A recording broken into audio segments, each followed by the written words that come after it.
The doctor barely looked me in the eye when he said it, just kept fiddling with his damn tablet. 3 weeks, maybe less, I'm sorry. I stood there like a statue, hands still covered in grease from the shop, boots tracking dirt across that cold white tile.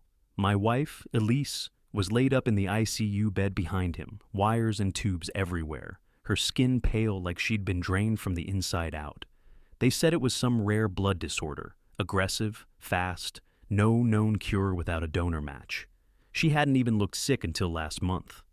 Then it hit like a freight train. My name's Dave Rourke. I'm 38. I live in Lynchburg, Virginia, and I've been a metal worker since I was 17. Quick note, before listening, share which city or country you're watching from. I married Elise 12 years ago. We had no kids, just us and the shop we ran together. She always said her parents died in a fire when she was a teenager. No siblings, no family. That was the story. I never questioned it. That night, I was sitting in the hallway outside her room, watching her sleep through the glass, when I heard 2 nurses chatting behind the curtain near the sink. I swear to God, she looks just like Rachel. One said. The other laughed. From Roanoke? You think they're related? Same face, same eyes. It's freaky. I leaned in closer, heart thudding. Rachel? Who the hell was Rachel? I stepped around the corner. Hey, sorry, who were you just talking about? They jumped like I'd slapped the wall. Just someone we know, one of them muttered. She looks just like my friend Rachel from Roanoke, the other said, trying to brush it off. Elise doesn't have any siblings, I said, my voice low. She told me that. The older nurse hesitated. Well, I don't know anything about that. But if I were you, I'd look up Harrington. Roanoke, just saying. They shuffled off quick, leaving me standing there like the floor had dropped out under me. Back in the room, Elise barely stirred. I sat down, grabbed her hand. It was cold and limp. My chest felt tight. She lied to me. For 12 years. I walked out, climbed into my truck in the hospital lot, and fired up my phone. Searched Rachel Harrington Roanoke. First image that popped up, a woman who looked exactly like my wife, just older, sharper around the edges, but the same damn face. She was real, and everything I thought I knew about Elise cracked in half. I clicked the image. Full name, Rachel Marie Harrington. Born in Roanoke. Mechanic at an RV dealership. And, yeah, face like Elise's, just worn down a little. Same nose, same eyes. I pulled up public records. Took maybe 10 minutes to find an old obituary from a small town paper.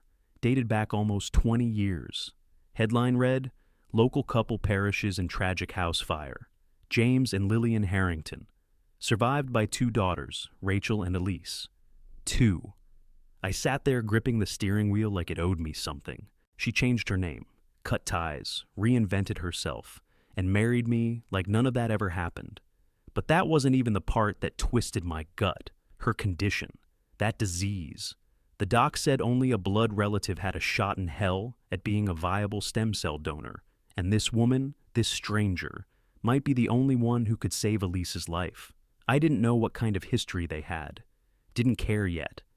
I just knew one thing. Someone out there had the same blood running through her veins.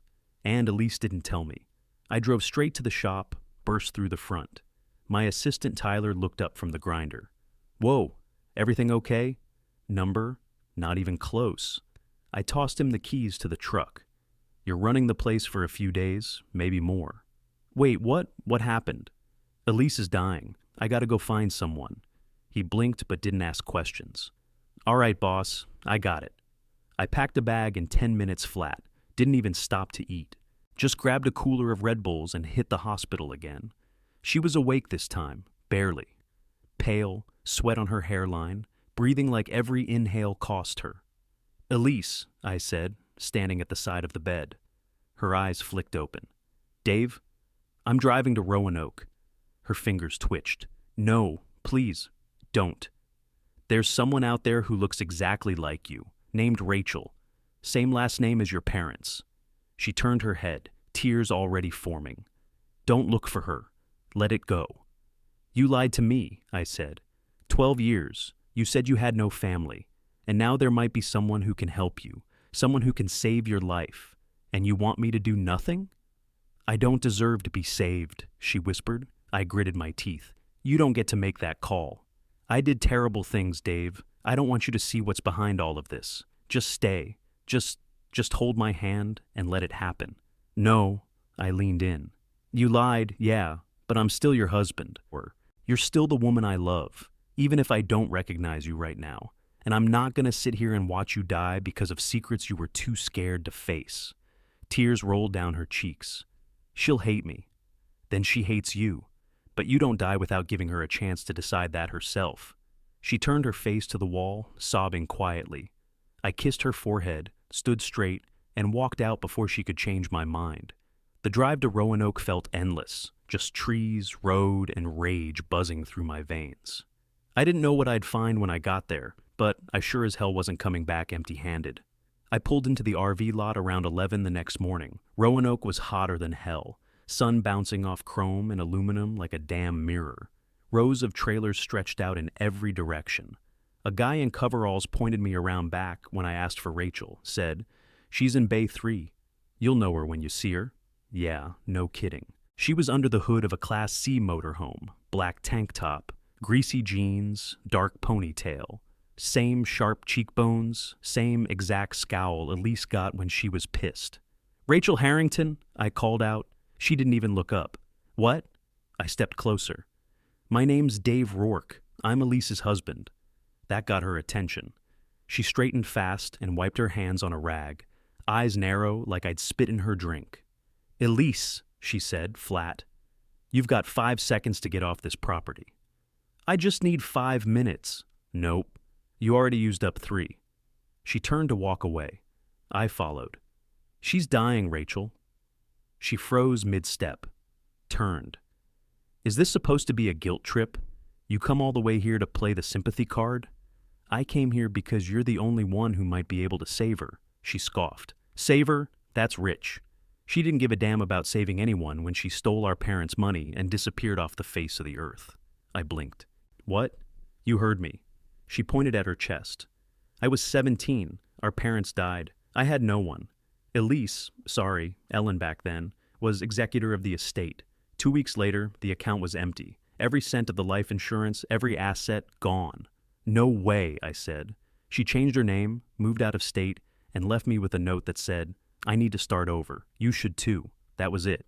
I tried to find words. "She told me you didn't exist. She said she had no one." Rachel crossed her arms.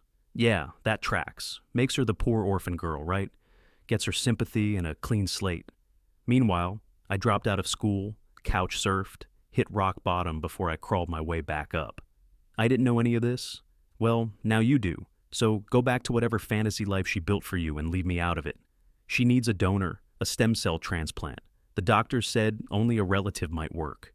She stared at me, jaw tight, face unreadable. "She didn't send me," I said. "She begged me not to come." Rachel looked away, hands shaking. "So why'd you do it?" "Because I still love her, even if she lied, even if she did horrible things. And if there's even a shot you can help, then I have to try." "She lied to you for 12 years, and you're still playing the hero?" "I'm not a hero," I snapped. "I'm a pissed-off husband trying to keep his wife alive." Silence stretched between us. A generator hummed somewhere nearby. Rachel finally spoke, voice low. "You don't know who she really is. Then tell me."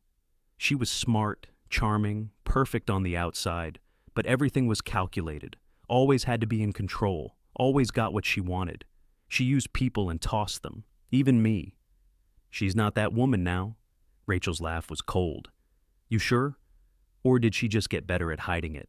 I didn't answer. She turned toward the garage. "I'm going back to work. If I ever see you here again, I'll call security." I grabbed a business card from my wallet and held it out. "If you change your mind, call me, please." She didn't take it, just walked away without another word, back to the RV, wrench in hand, eyes already gone cold again. I stood there in the heat, hands still outstretched, watching her vanish into the shadows under that hood. Then I dropped the card on her workbench and walked back to the truck. I didn't even make it to the truck before I heard, "Hey!" Rachel stood at the edge of the bay, arms crossed, jaw clenched. "You got 5 minutes. Talk." I turned back, walked slow like any sudden move might spook her. "Elise runs a fabrication shop with me in Lynchburg. She's sharp, focused, makes custom metal signage, industrial pieces, works her ass off, doesn't drink, doesn't party, doesn't lie, at least not in front of anyone anymore. Rachel scoffed. That's a hell of a punchline. She volunteers at the local shelter. Not often, but enough to matter. She brings strays home, animals and people. She pretends like she's tough, but she cries during nature documentaries. Rachel didn't flinch. Sounds like a character she built. She used to do that. Reinvent herself depending on who she was with. Sweet with teachers, manipulative with friends, angelic for our parents. She wore kindness like a costume. She's not pretending to die, I said flat. Rachel stared me down. She ruined my life. I believe you. I'm not here to fix what happened. I'm not even asking you to forgive her. I'm asking you to help her stay alive. That's it. She left me with nothing, she snapped. No money, no goodbye, just vanished. I had 1 semester left in college and I was done. Started using, moved through guys like furniture, ended up in a women's shelter in Richmond. I didn't see daylight for years. I'm sorry. She looked surprised. Not because I said it, but maybe because no one ever had. I only found out all this 3 days ago, I said. 12 years married, and I thought I knew her, but I didn't. Now I'm just trying to do the right thing before it's too late. Rachel looked down, chewing the inside of her cheek. You don't owe her anything, I added, but this might be her only shot. She didn't respond right away. Just watched the heat ripple off the pavement. Finally, where are you staying? Don't know yet. Was gonna find a cheap motel. Give me your number. I'll think about it. I handed her my card again. This time, she took it. I didn't say thanks, didn't try to push it, just turned and got in the truck. Found a place with weekly rates about 10 minutes out. Carpet smelled like mildew and cigarette ash, but it had a working AC and clean sheets. I threw my bag on the floor and sat down hard. My phone buzzed that night around 10. Caller ID, Elise. I let it ring twice before I picked up. Her voice was weak but clear. You found her, didn't you? She didn't slam the door in my face. That's a start. A pause, then, she hates me. Doesn't she? She's hurt, deep. I didn't take the money, Elise said. I swear to God, Dave, I didn't touch her inheritance. I sat up straight. What? I lied about everything else, yeah, but not that. The trust. Our parents set it up before the fire. I was executor, but I didn't touch it. It's still there, in her name. I checked a few months ago. Why didn't you tell her? I thought if she hated me, at least she'd move on. I didn't want her to come looking. I didn't think I deserved her forgiveness, or yours. Silence hung between us. Elise, this isn't about forgiveness. It's about survival. I don't want her to do this out of guilt, she whispered. It's not fair. It's not your call anymore. She didn't argue, just breathed, shallow and slow. Tell her about the trust, she finally said. If she asks, she deserves that much. I will. Dave, yeah, I'm scared. I closed my eyes, swallowed hard. Me too. Then I hung up and waited. The call came just after 6 the next morning. My phone lit up with an unknown number. I was already awake, sitting on the edge of the motel bed, staring at the TV without the sound on. Yeah, I answered. Is the trust real? Rachel's voice was clipped. All business. Yes, I said. Elise told me about it last night. Said it's been untouched since your parents died. Still in your name. She never spent a dime. There was a pause. No breath, no sound. Just the weight of a decision cracking through the phone. I want to see the paperwork, she said. If it checks out, I'll do the tests. I didn't argue. I'll have it ready. I'm not doing it for her, she added. I'm doing it for myself. If I'm a match, I want to know I had the choice. That was enough. I gave her the name of the hospital, the floor, the doctor. She hung up without saying goodbye. 3 hours later, Rachel stood next to me outside the transplant clinic, arms crossed, sunglasses hiding her eyes. She hadn't changed from work, still smelled like engine oil and sweat. You sure you want to do this today? I asked. She tilted her head. Clock's ticking, right? Inside, the nurses let her off to draw blood and start the typing. I waited in the hallway, pacing like a caged dog. Took everything I had not to look at the ICU ward down the hall. When she came out, she tossed the visitor sticker on the counter. Now what? They run the tests, see if you're a match. Could take a day or two. She nodded once. No drama, no fanfare. You okay? I asked. Rachel shrugged. Needles don't scare me. That wasn't what I meant, but I didn't press it. We walked outside, stood by the benches near the smoking area, even though neither of us lit up. After a long silence, she asked, "Did Elise ever talk about me?" I looked over. "She told me you died with your parents, said she was alone. That's all I ever knew." Rachel scoffed. "Sounds about right. She did talk about the fire, though. Always skipped the details. Just said it wrecked her." Rachel sat on the bench, arms on her knees. "We were in high school. I was at a friend's house when it happened. She was there. Said she tried to get them out, but they were trapped. She blamed herself, but Elise always blamed herself for everything, even when it wasn't hers to carry." I sat down next to her, careful to keep some space between us. "She carry guilt well?" she asked. I nodded. "You wouldn't know it from the outside, but yeah, it eats her alive." Rachel pulled her sunglasses off, rubbed her eyes. "I used to think she was a monster, still kinda do, but if what you're saying is true, maybe she just ran so hard from what happened, she didn't know how to stop. She's not a saint, Rachel, but she's not the same woman who left you." She looked at me. "You really love her?" "Yeah, even when I hate what she did." "Sounds messy." "It is." She leaned back against the bench. "So, let's say I'm a match. Then what? I get to walk in, donate some cells, and pretend we're sisters again?" "No one's pretending anything. You do this. You do it on your terms. She already knows she doesn't deserve it." Rachel nodded slowly. "Good, because I'm not doing this to fix her conscience. I'm doing it to fix mine." We sat in silence again. This time, not so heavy. When she stood, she didn't say goodbye, just, "I'll call when the results come in." And for the first time, I believe she actually would. 2 days later, my phone rang while I was grabbing coffee in the hospital cafeteria. I didn't even check the screen. "You're a partial match," Rachel said. I exhaled, hard. "Okay, that's good, that's something. They're fast-tracking it, said she doesn't have time to wait." She doesn't. "They said I have to start injections today. Side effects might suck. I'll be there." She didn't answer, just hung up. By the time I got back upstairs, Elise was being moved, again. One of the nurses told me her fever had spiked overnight. Infection hit her lungs. She was already weak, but now they were calling it critical. I stood outside the new ICU room while they adjusted the machines. Her face looked like wax, lips cracked, chest rising like it took every ounce of strength. Rachel showed up that afternoon wearing the same beat-up denim jacket from the shop. She didn't say a word to Elise, just nodded at me and followed the nurse into the lab for her first injection.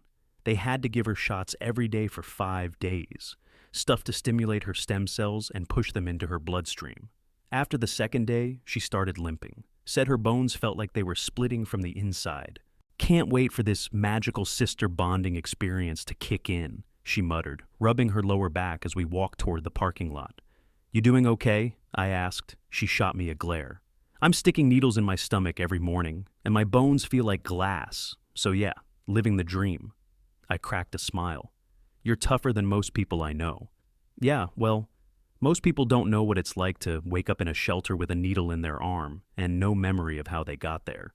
I didn't respond, just held the door open for her. Each day she came back, she looked rougher, pale, eyes sunken, always holding her sides like her ribs were sore. But she didn't complain. Not really, just cursed under her breath and kept walking. One night after her 4th shot, we sat in the hospital cafeteria eating cold pizza from a vending machine. "She used to hate pepperoni," Rachel said suddenly. I looked up. "Always picked it off. Said it reminded her of scabs," she added with a smirk. "Weird as hell." "She eats it now," I said. "Actually fights me for the last slice." Rachel shook her head. "She's a stranger to me, Dave. I don't know who the hell she is anymore. But then again, maybe I never really did." "She changed," I said. "Or tried to. I don't know if it's enough. But I see the good in her." Rachel leaned forward, arms on the table. "You think people like us ever actually get better? Or do we just get better at hiding the mess?" I didn't have an answer for that. She looked me in the eye. "I'm terrified this'll mean nothing. That I'll go through all this pain and she'll die anyway. That I'll never get a real answer. Never get to scream at her the way I want to." "She's hanging on," I said. "But barely." Rachel sat back. Then I guess we better hurry the hell up. Day 5. Rachel showed up gray-faced and dead silent. They hooked her up to the machine early. Tubes in both arms, hooked to a centrifuge the size of a small fridge. The whole thing took 6 hours. They ran her blood in a loop, filtered out the stem cells, and pushed the rest back in. She didn't move the entire time, just stared out the window like she was somewhere else. I stayed with her the whole time. The nurse told me most people didn't, but I didn't care. I couldn't imagine letting her sit there alone. When it was over, she looked like she'd been hit by a truck, could barely sit up. "You good?" I asked, crouching next to the recliner. She gave me a faint grin. "Remind me to never save anyone's life again." "You did something incredible, Rachel." She looked past me. "We'll see." I helped her to her feet, slow and careful. Her hand gripped my arm tighter than I expected. And for the first time, she didn't pull away. I helped Rachel into the car, one step at a time. She looked like she was holding herself together with duct tape and spit, but she didn't complain, not once. The stem cells were packed in a small red cooler, sealed and locked. One of the nurses handed it off like it was made of glass. Rachel kept her hand on it the whole ride, like it might slip away if she let go. Back at the hospital, Elise hadn't moved. She was unconscious, intubated, eyes sunken deep. Machines pumped air into her chest. Her skin was yellowing around the edges. Rachel stared through the glass window of the ICU room. "She looks dead." "She's not," I said, even though I wasn't sure I believed it. "I didn't drag myself through that 6-hour science experiment just to watch her give up," Rachel muttered. "You want to tell her that yourself?" She didn't answer, just pushed the door open and stepped inside. I stayed in the hall and watched through the window. Rachel stood by the bed, one hand on the rail. "You don't get to quit," she said quietly. "You don't get to run again. You sure as hell don't get to die before I say everything I need to say." Elise didn't move. The only sound was the rhythm of the ventilator. Rachel leaned in a little closer. "So, hang on, Elise. Just long enough for me to decide if I still hate you." Then she stepped back, wiped her eyes, and walked out without saying another word. An hour later, the transplant team came in. No drama, no big procedure, just an IV line and a nurse slowly pushing the bag of Rachel's stem cells into Elise's arm. Looked like a regular blood transfusion, but it didn't feel regular, not even close. The room went dead quiet as we watched it drip. Rachel didn't speak. I didn't either. Afterward, one of the doctors pulled us aside. "It's out of our hands now," he said. "Her body needs time to accept the cells. Could be days before we see any change. Maybe longer." "Or not at all?" Rachel asked. He didn't sugarcoat it. "There's a real chance she doesn't make it." Rachel just nodded, jaw tight. We set up a rotation, 12 hours each. I took nights. Rachel took the days. We didn't talk much, but we didn't have to. Every time we passed each other in the hall, it was a silent handoff, a nod, a look that said still nothing or still hanging on. We didn't leave the hospital except to shower or sleep a few hours at the motel. Every beep on Elise's monitor hit like a punch. Every twitch made my heart jump. Rachel sat in the waiting room every day, hoodie pulled tight, earbuds in, but never playing music.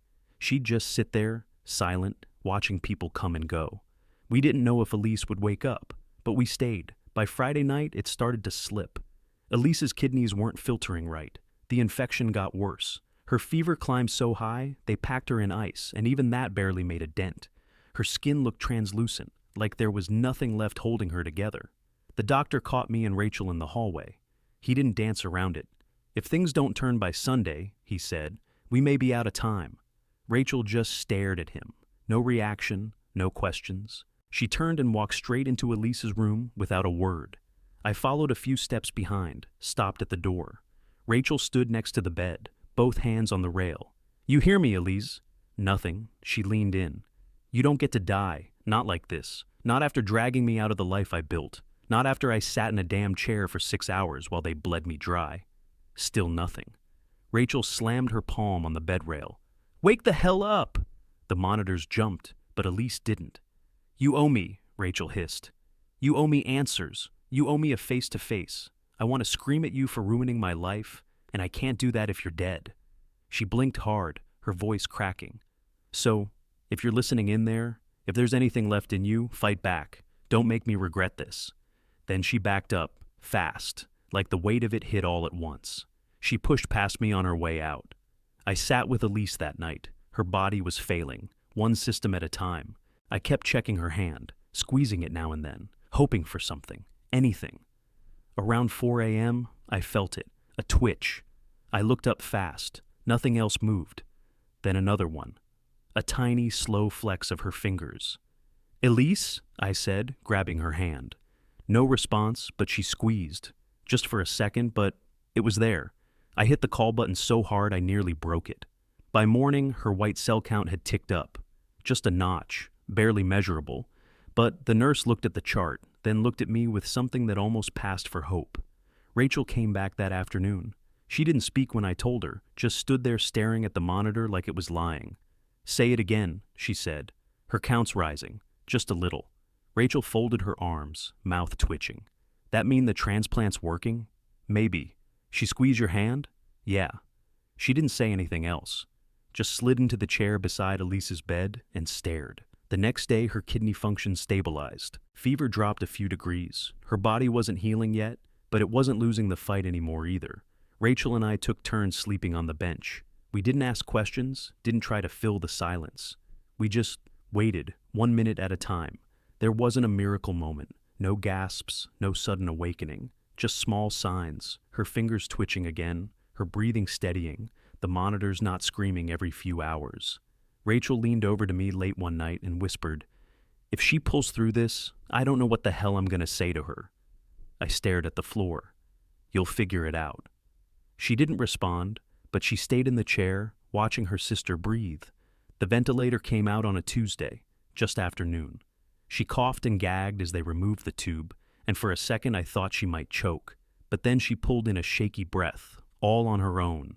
Weak, raw, but real. Her eyes fluttered open halfway. She looked around the room, dazed. "Elise," I said, leaning in. "Hey, it's me." She turned her head, barely. Her lips moved, cracked and dry. "Dave," I nodded. "Yeah, I'm right here." Then she looked past me, toward the chair by the window. Rachel stood up slow, arms crossed tight over her chest. Elise blinked at her like she couldn't believe it. "You came..." Rachel's voice was flat. "Don't get emotional. You still look like hell." Elise gave a weak smile. "Thanks." Then, barely louder than a breath, "Thank you." Rachel didn't answer right away. Then she said, "Let's see if you're still grateful in 6 months." Rehab started a week later. Elise could barely lift a fork on day 1. Physical therapy, breathing treatments, constant blood work. It wore her down fast, but she didn't quit. Rachel didn't leave. She kept her motel room, picked up a few shifts at a local garage, and showed up every other day to visit. Sometimes for 5 minutes, sometimes for an hour. It was never predictable. They didn't talk much at first. Just sat together, awkward silence stretching between them. But over the weeks, words started to slip through. One day Rachel said, "You used to hum to yourself when you read." Drove me insane. Elise smiled. "Still do." Another time Elise said, "I watched over your Facebook page for years. Never friended you, just watched." Rachel rolled her eyes. Creepy. Sometimes it was tense. Elise would bring up something from the past, and Rachel would shut down. But the next visit, she'd bring it up herself. They moved in inches, not miles. But it was movement. I stayed close but gave them space. It was strange, watching 2 people I loved, one I thought I knew, one I was just starting to. They were both built out of scars. One night, Elise turned to me in the hospital room. "You should hate me," she said. "I don't," I told her. She looked down at her bandaged arm. "I lied to you every day we were married." "Yeah, and you nearly died because of it. I'm still here. That's got to count for something." She reached for my hand and squeezed it. "I don't know how to fix this." "You don't have to fix everything," I said. "Just don't run from it this time." She nodded, slow. Outside the room, Rachel waited by the coffee machine, sipping some bitter hospital brew. "She's trying," I said. Rachel didn't look at me. "Trying doesn't erase the past." "No," I agreed. "But maybe it builds something new." She shrugged. "We'll see." But she came back again the next day, and the one after that. 3 months later, I pulled the truck into our driveway with Elise in the passenger seat. She sat straight but moved slow, still stiff from the rehab. Her hair had grown in just a little, soft and wispy. Her color was back. She looked tired. Yeah, but alive. Rachel was already waiting on the porch, a six-pack sweating on the table and takeout bags in her arms. "Took you long enough," she said, nodding toward Elise. Did she stop to flirt with a physical therapist again? "Guilty," Elise muttered, managing a grin. We ate at the kitchen table, real food, real plates. Chicken and mashed potatoes from Rachel's favorite diner downtown. First time in months we weren't eating hospital leftovers or vending machine garbage. It was quiet at first. No one rushed the conversation. No one tried to fill the air. After a while, Rachel leaned back and said, "Thinking about putting a bid on that old garage off 5th. "You serious?" I asked. "Why not?